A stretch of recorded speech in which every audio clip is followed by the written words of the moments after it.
इधर ध्यान दो। सबको जय हिंद। जैसा आप सबको पता है, हम लोग पिछले क्लास में आप लोग का एक नया चैप्टर स्टार्ट किए थे, नदी अपवाह तंत्र। ठीक है, river drainage systems of India, अर्थात हमारे भारत के नदी अपवाह तंत्र के बारे में स्टार्ट किए थे। थोड़ी देर हम लोग रिवाइज कर लेते हैं, है ना। तो सबसे पहले याद करो, नदी अपवाह तंत्र में हमारा भारत के नदी अपवाह तंत्र को पढ़ना है हमें। भारत में नदी अपवाह तंत्र, पूछू को खड़ा करके, भारत में नदी अपवाह तंत्र, ड्रेनेज सिस्टम ऑफ इंडिया। अब देखते हैं, बात करेंगे हम लोग इसको दो भागों में हम लोग बांट करके क्या किए थे, अध्ययन किए थे, अध्ययन करेंगे। पहला क्या हो जाएगा, पहला हो जाएगा हमारा हिमालयी नदियां, अर्थात हमारे हिमालय में कौन कौन से ऐसी नदियां हैं जो अपवाह तंत्र के रूप में बहती है ना। हिमालय के ऊपर, उसके मध्य में, नीचे में। सेकंड आप लोग का हो जाएगा प्रायद्वीपीय नदियां। ठीक है, सेकंड में याद रखना प्रायद्वीपीय नदियां। इस प्रायद्वीपीय नदियों को आप लोग बोल सकते हो अलग से मध्य भारत की नदियां या दक्षिण भारत की नदियां। इतना याद है कल का, दक्षिण भारत की नदियां। ये हो गया। तो हमारा तो दक्षिण भारत की नदियां में हम लोग आप लोग का देख सकते हैं क्या क्या को पढ़ेंगे। हाँ, जाओ जाओ, जल्दी आना। ठीक है, अब देखो, इसमें हम लोग पढ़ेंगे। सबसे पहले देख ले, कृष्णा को देखेंगे। कृष्णा, कावेरी, गोदावरी और जी ताप्ती, एक और था क्या, है ना। ये सभी हमारा दक्षिण भारत का मध्य के नीचे दक्षिण की तरफ की नदियां हैं। ठीक है ना। इससे पहले हिमालयी नदियां में हम लोग तीन भाग में बांटे थे हिमालयी नदियां को, एस बी जी करके। स से सिंधु नदी अपवाह तंत्र, सेकंड ब्रह्मपुत्र अपवाह तंत्र, और ये हो जाएगा तीसरा हमारा गंगा नदी अपवाह तंत्र। ठीक है, जिसमें से हम लोग स्टार्ट किए थे आप लोग का सिंधु नदी अपवाह तंत्र, है ना भाई। स्टार्ट किए थे सिंधु नदी अपवाह तंत्र, तो हेडिंग डालेंगे हम लोग सिंधु नदी अपवाह तंत्र, सिंधु नदी अपवाह तंत्र।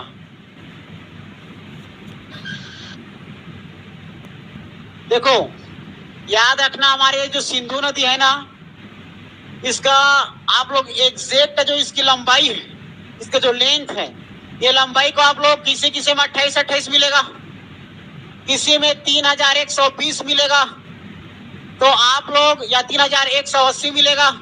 तो आप लोग को घबराना नहीं है, एग्जैक्ट लगभग 3000 याद रखना।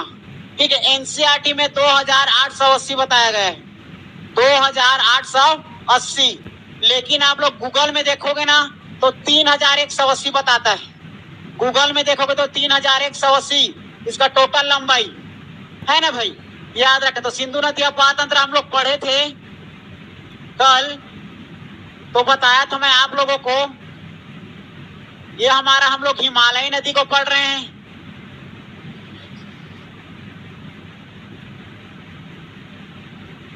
देखो, ये ऊपर वाला हमारा क्या हो जाएगा, यही हमारा हिमालय है ना भाई।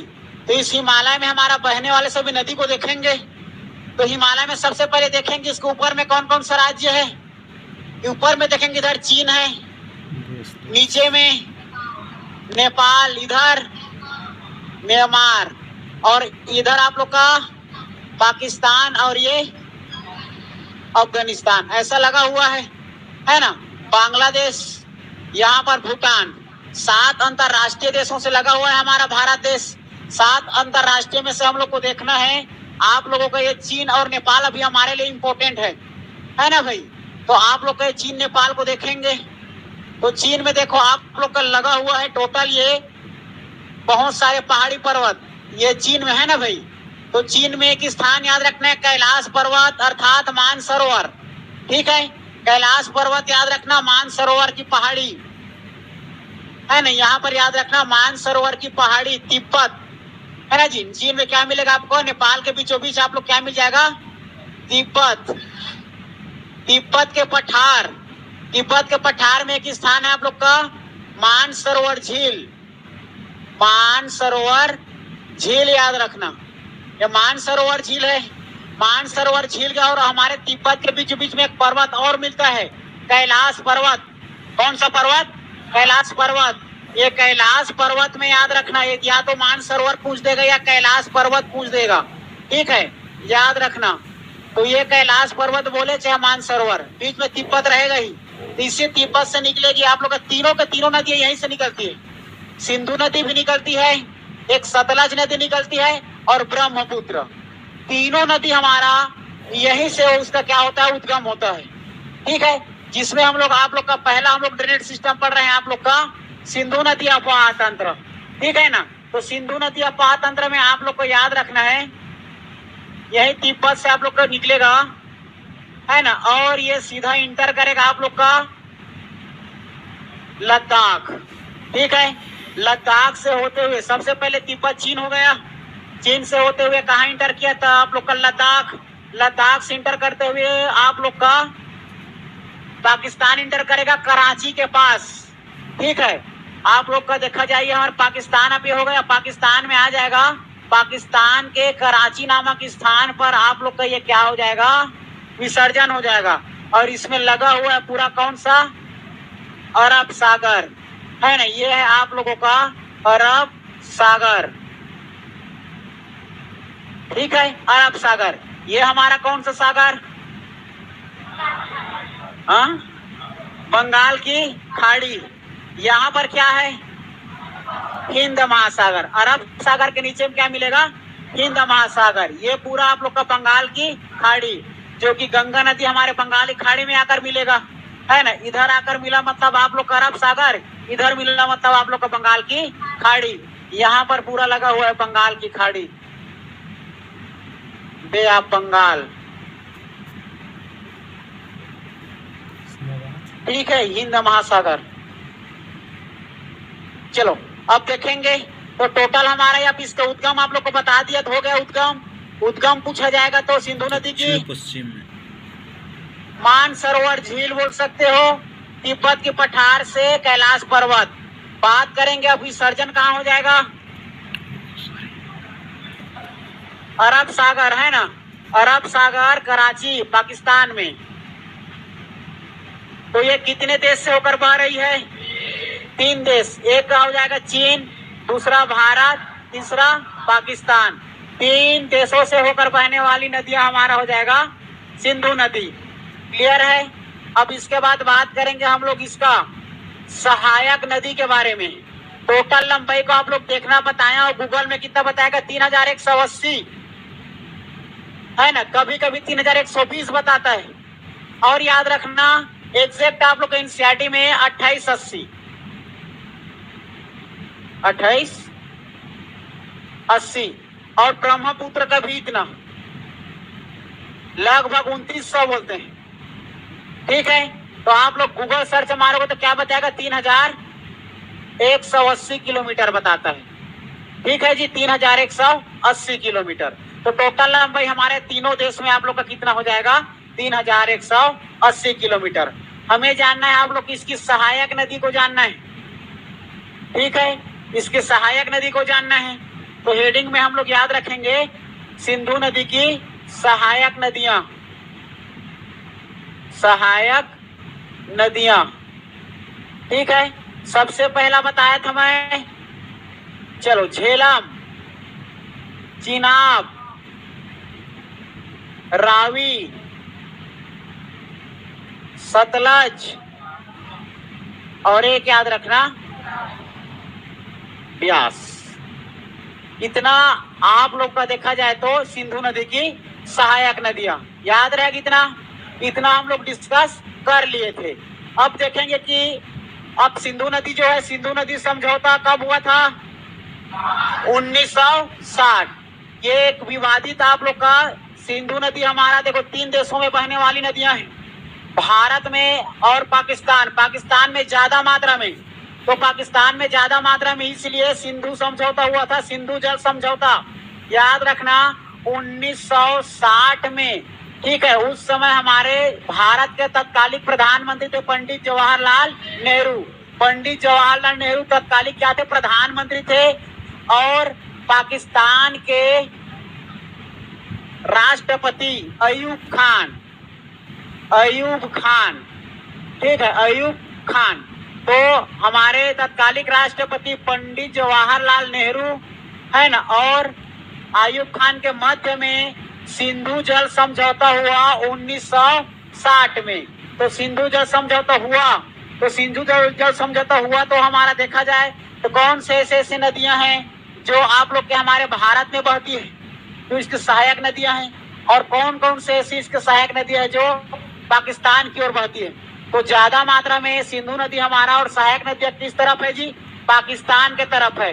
तो इस समझौते में ये बात क्लियर हुई कि सिंधु नदी की जो पानी है, जो जल है, 80% आप लोग का देखा जाए तो पाकिस्तान क्या करेंगे? प्रयोग करेंगे।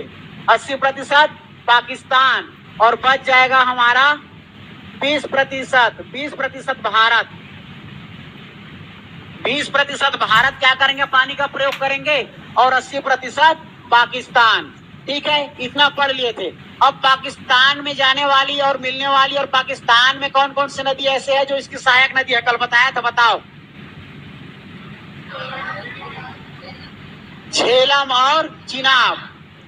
और चिनाब और सतलज भी ज्यादा मात्रा में है। ठीक है, तो सतलज और आप लोग का झेलम और चिनाब।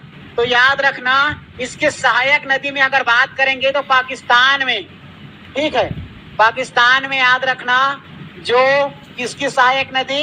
सिंधु की सहायक नदी। तो याद रखना पहले सतलज को याद रखना है ना। इसी सतलज नदी पर हमारे भारत देश का सबसे बड़ा बांध भांगड़ा नांगल बांध स्थित है ना, याद रखना। सतलज के बाद चिनाब को याद रख सकते हो, चिनाब के बाद झेलम।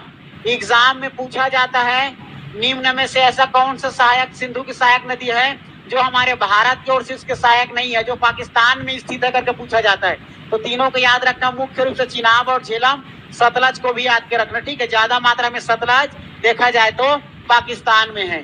बच जाएगा भारत। तो हमारे भारत में याद रखना है आप लोग को क्या क्या बच गया? ब्यास, रावी और एक सतलज किधर हो गया?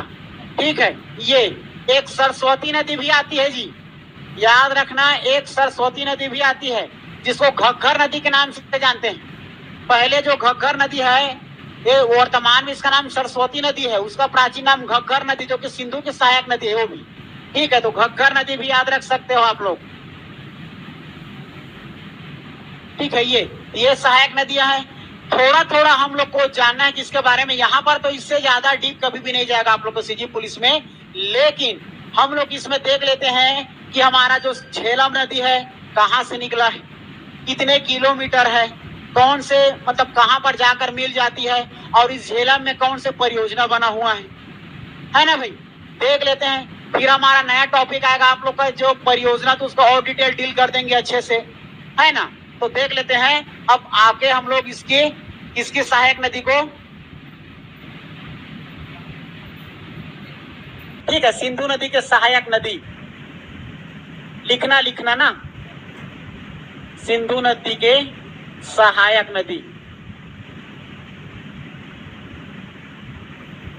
नदियां। चलो पहला में हेडिंग डालना, झेलम। पहला झेलम,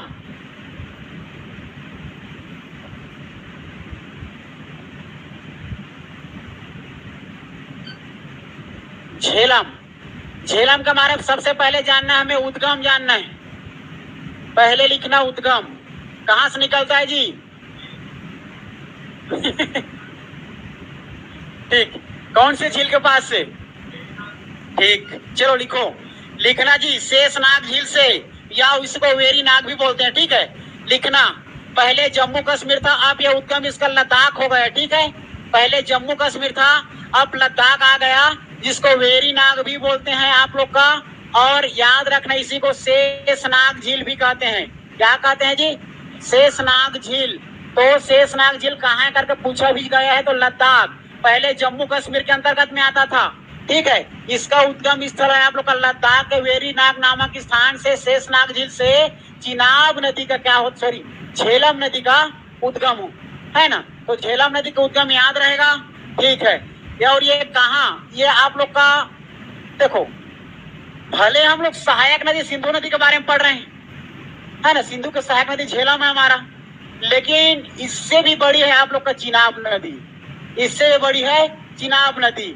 ये चिनाब नदी में जाकर मिलती है, और चिनाब नदी हमारे सिंधु नदी में जाकर मिल जाती है।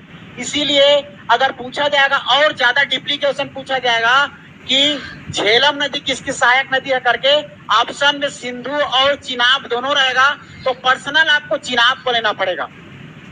ठीक है, ये चिनाब, जिस प्रकार हम लोग का पैरी सोंडूर पता है आप लोग को, डंकनी संकनी पता है आप लोग को, है ना, दोनों जाकर के फाइनली आप लोग को डंकनी संकनी किस में जाकर मिल जाती है, इंद्रावती में मिल जाती है ना। सेम वही प्रकार हमारा ये झेलम और चिनाब, झेलम जाकर मिल जाएगा चिनाब में, और चिनाब जाकर मिल जाएगा सिंधु नदी में। इसलिए इसका उद्गम की बात करेंगे हम लोग, विसर्जित की बात करेंगे, तो विसर्जित हो जाएगी कहाँ जाकर जी, ये चिनाब नदी में, चिनाब नदी में जाकर विसर्जित हो जाएगी। तो लिखो चिनाब नदी। इसका टोटल लंबाई पूछा जाता है, टोटल लंबाई 1180, 1180 मतलब 1180 किलोमीटर। ठीक है, लंबाई लिख लो 1180 किलोमीटर, 1180 किलोमीटर। अब झेलम में परियोजना को कई बार पूछा गया है जी, झेलम में परियोजना, परियोजना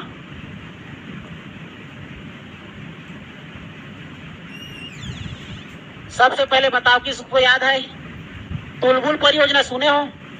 तुलबुल परियोजना हमारा आप लोगों का इसी पर है, तुलबुल परियोजना। ज्यादा जिज्ञासा मत रखना जाने का कौन सी स्थान पर है, कहां पर है करके, क्योंकि परियोजना टॉपिक हम लोग नहीं पढ़ रहे हैं। परियोजना टॉपिक में कौन सी स्थान पर, कौन से राज्य में, कौन से केंद्र शासित प्रदेश में कौन कौन को जोड़ता है, सबको बताऊंगा मैं।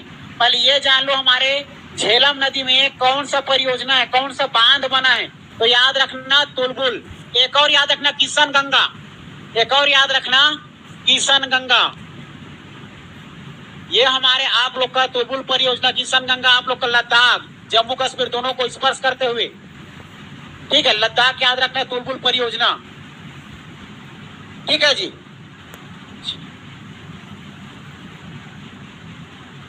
हो गया। ठीक है, एक और याद रखना उरी, उरी परियोजना, उरी परियोजना पूछा गया है, उरी परियोजना। ये तीनों के तीनों अगर देखा जाए तो हमारे ये जम्मू कश्मीर में, तीनों जम्मू कश्मीर में याद रहेगा। ठीक, इधर सुनो ध्यान से, इतिहास में झेलम नदी आता है, झेलम नदी के प्राचीन नाम पूछा जाता है वितस्ता। ठीक है, तो झेलम के अगर प्राचीन नाम कभी पूछा जाएगा तो याद रखना इसका प्राचीन नाम वितस्ता, याद रखना इसका ये प्राचीन नाम है। ठीक है, कभी में विस्ता लिख देता है, तो आप लोग वितस्ता याद रखना, वितस्ता हमारा ये झेलम नदी के प्राचीन नाम वितस्ता। ठीक है,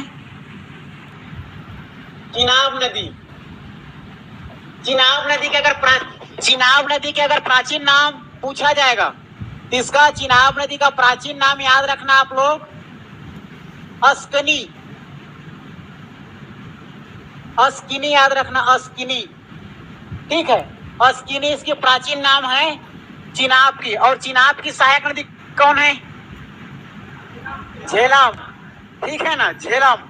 ठीक है, उद्गम स्थल याद रखना चंद्रभागा, उद्गम स्थल याद रखना चंद्रभागा।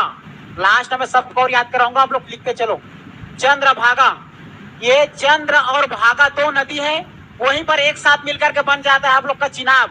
वो चंद्रभागा नामक स्थान है, चंद्र और भागा पहाड़ी बगल बगल बगल, ठीक है। तो चंद्रभागा नामक स्थान से निकलता है और ये कौन से दर्रा के पास है पूछा गया है। चंद्रभागा हमारा कौन सा दर्रा, हिमाचल प्रदेश, हाँ बाड़ा लाचा, हिमाचल प्रदेश में कौन कौन सा दर्रा बताया था, रोहतांग, बाड़ा लाचा और सिपकिला, ये तीन इंपोर्टेंट बताया था, है ना। तो याद रखना है जो बाड़ा लाचा है, तीनों के तीनों मतलब दर्रा इंपोर्टेंट है आपका, बाड़ा लाचा, रोहतांग और सिपकिला, खास करके रोहतांग और बहुत ज्यादा इंपोर्टेंट है, ठीक है। वो पीर पंजाल श्रेणी के अंतर्गत आता है। तो याद रखना बाड़ा लाचा दर्रा बोले या आप लोगों का ये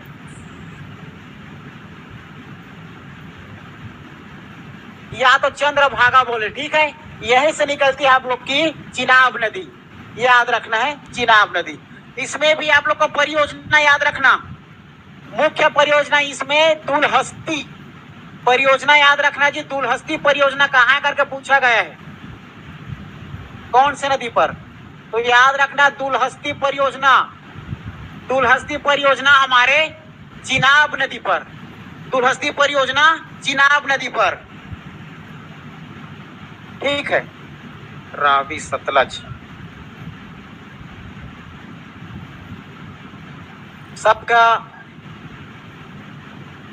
सबका वो मत जानना जी, लंबाई संबाई सबका लंबाई नहीं होता।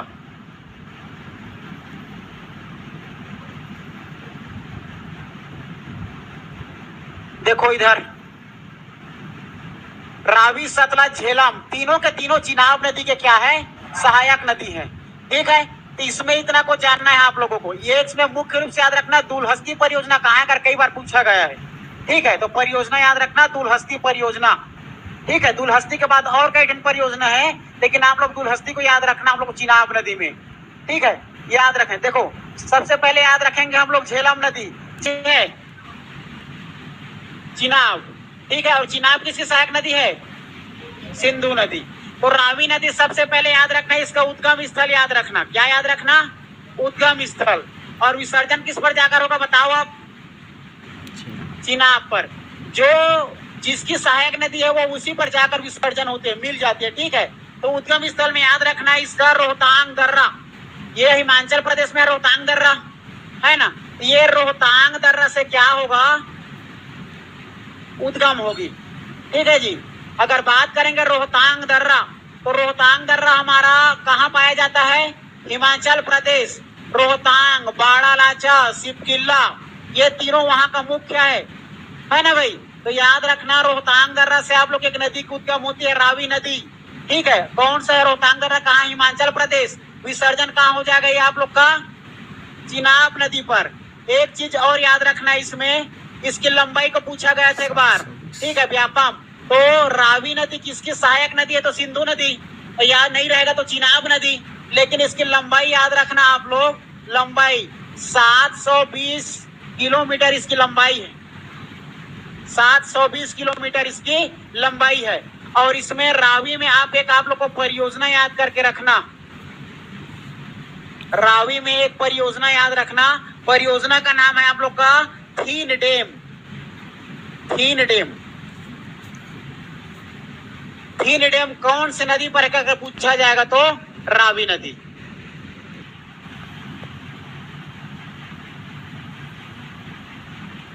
परुसड़ी रावी नदी के प्राचीन नाम है, एक और नाम से जाना जाता है जिसको इरावती, इरावती भी बोलते हैं, इरावती। ये तीनों रावी नदी का ही नाम है, इरावती बोलो या परुसड़ी। इतिहास से पूछता है इसको, लो तो बताओ रावी नदी का प्राचीन नाम। ब्यास नदी, ब्यास नदी में मैं सबसे पहले फिर इसका प्राचीन नाम बताओ, पिपासा।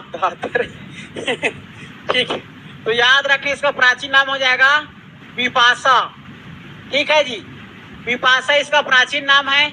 उद्गम स्थल याद रखना, किसी को पता है उद्गम स्थल, हाँ?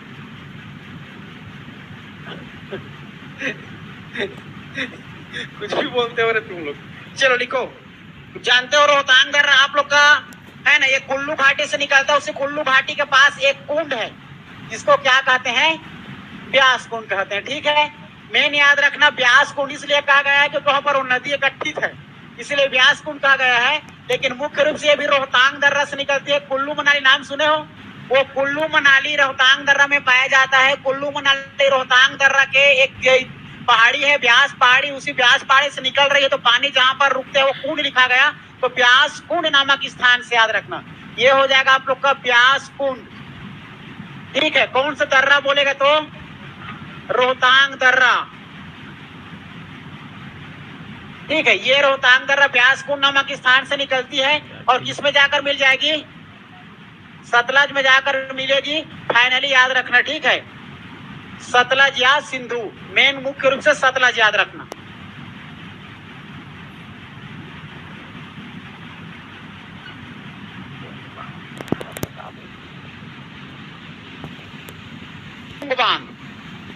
पोंग बांध और महाराणा प्रताप सिंह बांध, दो बांध याद रखना।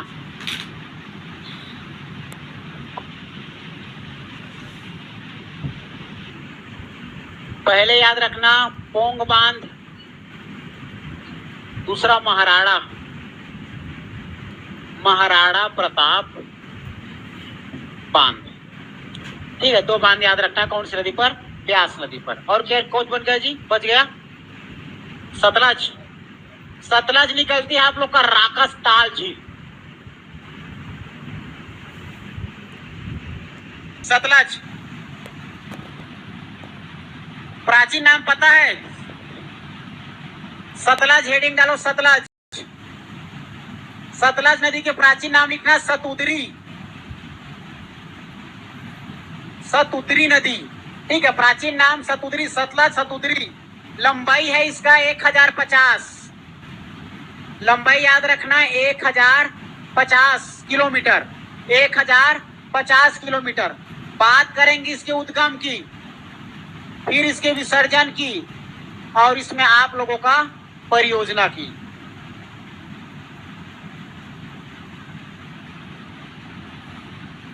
तीनों को याद रखना। कौन सबसे ज्यादा इंपॉर्टेंट है आप लोग का, सतलज नदी। ठीक है, सिंधु नदी से भी ज्यादा इंपॉर्टेंट है आप लोग का सतलज नदी। ठीक है, चलो लिखो, सतलज नदी का लिखना उद्गम राकसताल झील, तिब्बत के राकसताल झील, तिब्बत के राकसताल झील से निकलती है। वही है तिब्बत मानसरोवर राकसताल झील सब एक जगह से निकलती है। वो छोटा सा झील है वहां पर है ना, तिब्बत से ही निकलती है। रोहित हो गए मानसरोवर से, मानसरोवर। देखो एक बात याद रखना, मानसरोवर, कैलाश पर्वत, तिब्बत, ये सब बोलेगा सब एक है।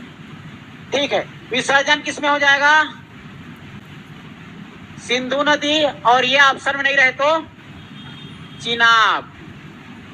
ठीक है, फिर परियोजना याद रखना, सबसे बड़े परियोजना इसी पर है हमारे पंजाब, भांगड़ा नांगल बांध, भारत का सबसे ऊंचा भांगड़ा नांगल बांध याद रखना, भांगड़ा नांगल बांध। ठीक है, पंजाब, ये याद रखना। ठीक है, एक हरिके बैराज याद रख लेना, हरिके बैराज। दूसरा हरिके बैराज कहाँ है करके पूछा जाता है, पंजाब। ठीक,